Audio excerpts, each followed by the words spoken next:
सबके बीच में एक बार फिर से इनवाइट करूंगी मिस्टर शैलेंद्र। बताइए कि हम क्या कर सकते हैं इस इंडस्ट्री से। Thank you.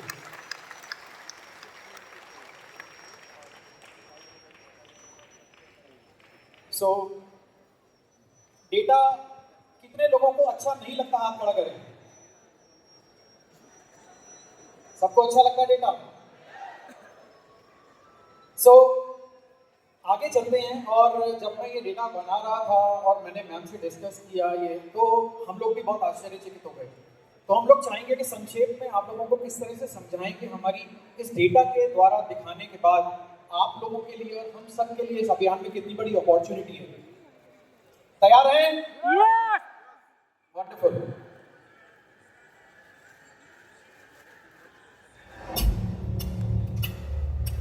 तो ये हमारा ग्लोबली पूरे विश्व में कॉस्मेटिक्स का क्या योगदान है, पूरे विश्व में। थोड़ा सा बैकग्राउंड नॉइज को कम कर दीजिए, थोड़ा सा बैकग्राउंड नॉइज कम कर दीजिए। Thank you. पूरे विश्व में हमारे कॉस्मेटिक्स का जो टोटल योगदान है वो 38 लाख करोड़ का है। ये समझेंगे ये नंबर कितना बड़ा है या कितना छोटा है, बट फिलहाल के लिए आप ये नंबर को एब्जॉर्ब कीजिए कि 38 लाख करोड़ का टोटल बिजनेस है कॉस्मेटिक्स का पूरे विश्व में। अब आगे समझते हैं हमारे मेन सेगमेंट जो पूरे विश्व में सीक्वेंस वाइज अगर आप देख रहे हैं तो सीक्वेंस वाइज ये प्रेफरेंस है पूरे विश्व में लोगों की। पहला प्रेफरेंस है स्किन केयर, दूसरा प्रेफरेंस है हेयर केयर, तीसरा जो उनका प्रेफरेंस है वो है मेकअप, और चौथा है उनका फ्रेग्रेंस। इसकी अगर हम बात करें कि इसकी करंट ग्रोथ रेट क्या है, तो ये करंट 5 से 7% ग्रो कर रहा है। मैं चाहूंगा आप इस डेटा पे ध्यान दीजिए। ये जो 5 से 7% जो मैंने बोला है कि विश्व में कॉस्मेटिक इंडस्ट्री 5 से 7% बढ़ रही है, और इस इंडस्ट्री का वैल्यूएशन अगले 5 साल में, अभी हम 2025 में हैं, 60 लाख करोड़ का होने वाला है। तो पहले 38 लाख करोड़ को समझेंगे, फिर 60 लाख करोड़ आपको अपने आप समझ में आएगा कि ये नंबर क्या है। चलते हैं दूसरे स्लाइड में, जो कि हमको बताएगी कि यही डेटा इंडिया में कैसा है।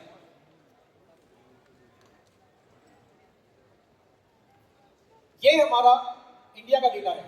अगर हम इंडिया की बात करें तो cosmetic industry total 2.3 lakh crore की है। मैंने पिछली स्लाइड में आपको बोला था कि थोड़ा ध्यान दीजिएगा कि विश्व में कॉस्मेटिक इंडस्ट्री किस परसेंटेज से ग्रो कर रही थी? 5 से 7%। मुझे आवाज नहीं आई। 5 to 7%। और यहाँ पे आपको क्या दिख रहा है? 10 to 10 से 15%। सो ये अपॉर्चुनिटी है हमारे हिंदुस्तान की। एक बार आप सबके लिए जोरदार तालियां हो जाए कि कितनी बड़ी अपॉर्चुनिटी आप लोगों के लिए यहाँ पर।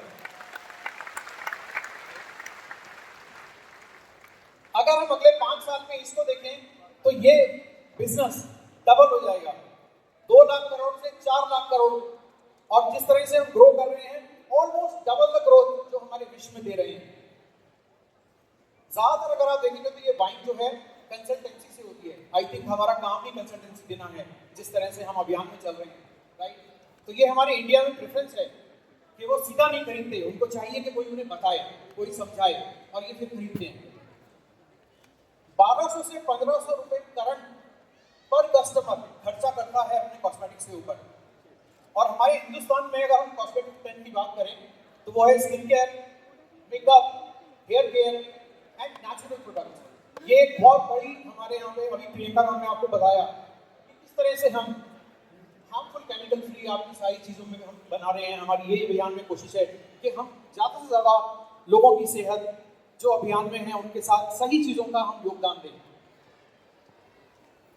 कुछ और इंटरेस्टिंग फैक्ट अगर हम बात करें तो हमारे हिंदुस्तान में 68% लोग कहते हैं कि हमको नेचुरल या हार्मफुल केमिकल फ्री प्रोडक्ट चाहिए।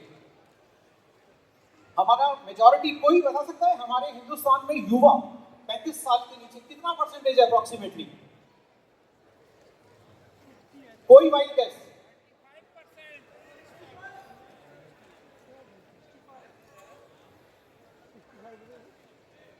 65% हमारा युवा है सर जो 35 साल के नीचे है। 65%। तो आप देख सकते हैं हमारे यहाँ मेजॉरिटी परचेज इंडियन युवा करता है, और 60% कंज्यूमर जो है वो जो परचेज करता है इस कॉस्मेटिक्स की, उसकी एज है 35 साल से कम। और मेजॉरिटी ऑफ द ग्रोथ अगर आप देखेंगे तो हमारे टियर 2 टियर 3 टाउन्स के अंदर बहुत ज्यादा हो रही है। अब इसको नेक्स्ट स्लाइड में चलते हैं फटाफट। ये हमारा डायरेक्ट सेल्स का आंकड़ा है। तो टोटल अगर आप डायरेक्ट सेल्स इंडिया की बात करेंगे तो 22,000 करोड़ में 2025 के एंड तक ये एक्सपेक्टेड है डेटा कि डायरेक्ट सेल्स 22,000 करोड़ की होगी। अब इसमें अगर हम कॉस्मेटिक्स और पर्सनल केयर का देखें तो कितना बड़ा योगदान है आप देखिए, 46%, 46% आपका डेटा जो केवल कॉस्मेटिक्स को कंट्रीब्यूट करता है इंडिया के अंदर। आपकी जो मेजॉरिटी बायर्स हैं वो आपके 18 से 40 साल के नीचे हैं और वो है 76%। हमारे इंडियन मार्केट में अगर हम देखें तो करंटली 60% हमारा जो शहर से जो कस्टमर है वो है और 40% रूरल है। और इंडिया की जो रूरल मार्केट है या ओवरऑल अगर आप बात करें तो 15% से ग्रो कर रही है। तो हिंदुस्तान चाहे शहर में हो, हिंदुस्तान चाहे गांव में हो, आप देख सकते हैं इसकी ग्रोथ कितनी स्ट्रॉन्ग है। आपने ये नंबर समझे, 38 लाख करोड़, 2 लाख करोड़, ये नंबर है क्या? आइए इसको समझते हैं। हमारे टोटल 195 कंट्रीज हैं पूरे वर्ल्ड में, 195 टोटल कंट्रीज हैं, और उसमें से 150 कंट्री की अर्थव्यवस्था भी नहीं है जितना पूरा विश्व कॉस्मेटिक्स कंज्यूम करता है। मेरे को दोहराने की जरूरत है या ये डेटा समझ में आया? कितनी कंट्रीज हैं विश्व में? 195 कंट्रीज में से 150 कंट्रीज की अर्थव्यवस्था भी नहीं है जितना पूरा विश्व कॉस्मेटिक्स यूज करता है। अब अगर हम इसको हिंदुस्तान में देखते हैं तो हिंदुस्तान में 2 लाख करोड़ मतलब हो गया कि आपके कम से कम 60 कंट्रीज ऐसे हैं जिनकी अर्थव्यवस्था भी इतनी नहीं है जितना हम कॉस्मेटिक्स यूज करते हैं। ग्लोबली हिंदुस्तान का रैंक चौथा है। और अगर हम डायरेक्ट सेल्स में बात करें तो डायरेक्ट सेल्स में हमारा रैंक कितना है?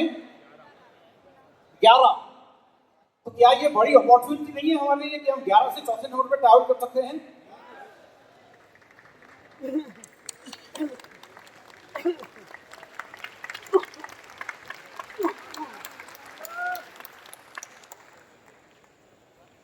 इस स्लाइड के माध्यम से मैं आपको बताना चाहूंगा कि हाइजीन की मार्केट कितनी ज्यादा कम फोकस वाली है लेकिन ग्रोथ जल्दी कर रही है। योगदान की अगर हम बात करें तो इस डेटा से समझते हैं। हमारी मेंस्ट्रुअल पैड की जो मार्केट है पिछले ऑलमोस्ट 6 साल में कितना गुना बढ़ी है? 4 गुना बढ़ी है। ये 2018 में 2,500 करोड़ की मार्केट थी जो कि 10,000 करोड़ से भी ज्यादा की हो गई है।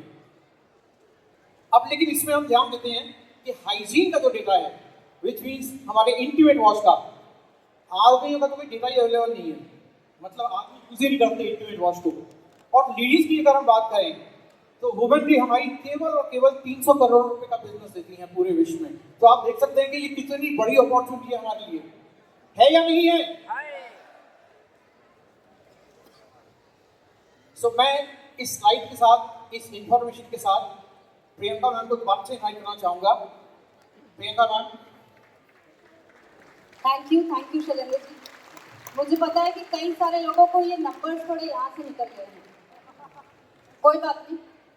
मैं सिर्फ आप लोगों को एक चीज़ बताना चाह रही थी कि अगर हम इन नंबर्स को चाहे समझे ना समझे, लेकिन एक बात समझ लीजिए कि अगर कीसोल के कॉस्मेटिक्स या कीसोल की हाइजीन रेंज अगर हम अब भी नहीं समझ पाए तो फिर बाद में बहुत पछताना पड़ेगा। क्योंकि हम तो बात कर रहे हैं कि इंडिया में अपने आप को, ये जो आंकड़े पहुंचने वाले हैं, उन आंकड़ों में अपनी हिस्सेदारी को कैसे बड़ा से बड़ा किया जाए। तो तैयार हैं उस हिस्सेदारी में शामिल होने के लिए? यस। इसी के साथ आप सबको अच्छी तरह से पता है कि हम लोग मेंस्ट्रुअल हाइजीन के ऊपर कितना बड़ा काम करते हैं, और न सिर्फ काम करते हैं बल्कि वर्ल्ड मेंस्ट्रुअल हाइजीन डे को बड़े धूमधाम से मनाते हैं। चाहे ऑनलाइन ही मनाते हैं, लेकिन पूरे देश को हमारी रैलियों के माध्यम से, हमारे कैंपेन्स के माध्यम से ये ज़रूर बता देते हैं कि अगर आप इतना अच्छा काम करते हो इतना नेक काम करते हो तो उसको सेलिब्रेट भी करना बनता है और लोगों को बताना भी बनता है। मानते हैं कि इसमें बड़ा काम करना चाहिए। हमने वर्ल्ड मेंस्ट्रुअल हाइजीन डे के ऊपर पूरे देश भर में हमने ऑलरेडी रैलियां शुरू कर दी है, कैंपेन शुरू कर दिए हैं, क्योंकि अगले 3 दिन बाद हम इस दिन को मनाने वाले हैं। और इस बार हमने ये ठान लिया है कि हम जो करने वाले हैं उसको सिर्फ हमारे देश में नहीं बल्कि पूरी दुनिया में बता देंगे कि हम आरसीएम वाले जब कोई काम करते हैं तो वर्ल्ड रिकॉर्ड बनाने जैसे काम करते हैं। तो इसीलिए इस बार हमने अपने आप को रजिस्टर करवाया elite book of records, elite world records और इंडिया बुक ऑफ रिकॉर्ड्स में हाईएस्ट नंबर ऑफ प्लेजेस के लिए, जो हम मेंस्ट्रुअल हाइजीन के ऊपर लेने वाले हैं या हम ऑलरेडी ले रहे हैं। इस कार्य के लिए हमें अवधि दी गई थी, यानी हमें टाइम पीरियड जो मिला था वो 28 अप्रैल से 28 मई तक के लिए था। और मुझे बहुत खुशी है कि हमें बहुत बड़ी संख्या में ऑलरेडी प्लेजेस आ रहे हैं, आते जा रहे हैं। लेकिन अगर अभी भी किसी से छूट रहे हैं तो जल्द से जल्द अपना प्लेज पूरा कीजिए। बहुत ही सिंपल सा तरीका है, QR कोड स्कैन करके आपको गूगल फॉर्म भर के उसको सबमिट करना।